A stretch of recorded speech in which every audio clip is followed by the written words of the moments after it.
I'm Melissa Magsaysay, and welcome to Style Corp. City of Style author and fashion journalist Melissa Magsaysay joining us. Thank you for being with me today. I really appreciate it. So if we could start from your background, how you got into fashion journalism, how you got into writing, and how you got your passion into your career and how you made that work for you. My passion started at a really young age. At about 11, I got my first magazine subscription to Sassy and W and 17. So it was this fun mix of like teen and high-end. Yeah. And I would lay on my bed for hours and like color in all the models' faces, like go over their lips and color in the lipstick. I was just really obsessed with the images in magazines. I decided that it would be a good idea, from what I knew at the time, to get a strong foundation in communications and then just pound the pavement as far as the fashion aspect went. Right, okay. So just interning, meeting, talking to as many people as I could. Very hard to get. There's a lot of people who want to do it. Yes. So you really have to be persistent. And not get discouraged if you call 1, 2, 3, 4, 5 times. Exactly. Keep calling. Keep calling, keep tapping like your resources, people you know, just following up. A good old-fashioned thank you note still goes a long way, especially now when everybody's I love on that email. you say that. I really believe that too. A handwritten note just feels like someone cares. Yeah. While you were trying to get these internships at magazines, which was your goal, did you have another job outside of fashion to supplement you?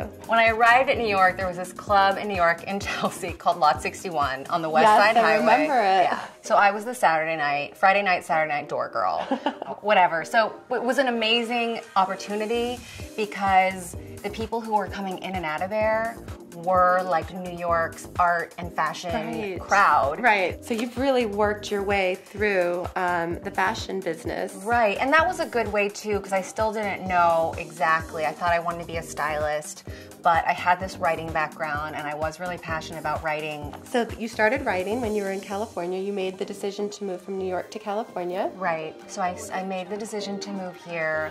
Again, I was really passionate, interested about in the markets that I was covering for Women's Wear Daily.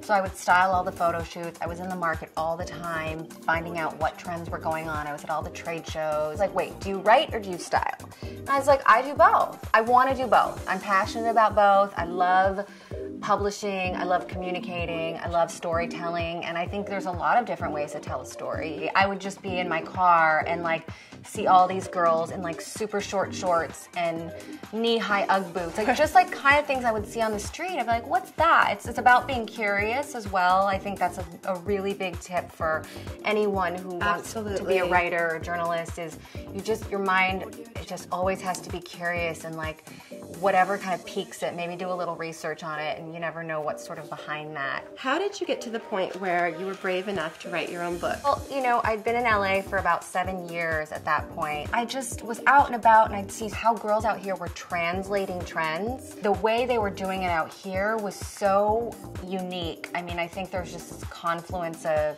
the light, the weather, the landscape, the entertainment industry. That just piqued my curiosity, and I kind of put my ideas loosely down on paper. I had no idea how to write a book or pitch a book or that you needed an agent or any of that.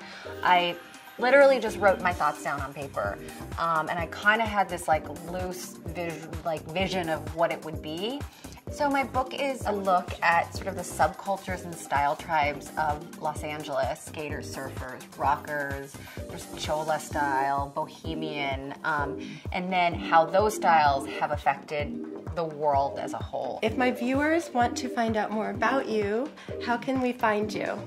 You can find me at my personal website, which is www.melissamagsay.com. I don't know how you do it all. So you have all of that plus writing. Yes. You do your own website. Right. And she's a mom, so quite inspirational. And thank you so much for sharing your story. It's inspiring to me to keep going, and I'm sure it's inspiring you guys to either keep going or get started on your own personal path to your passion.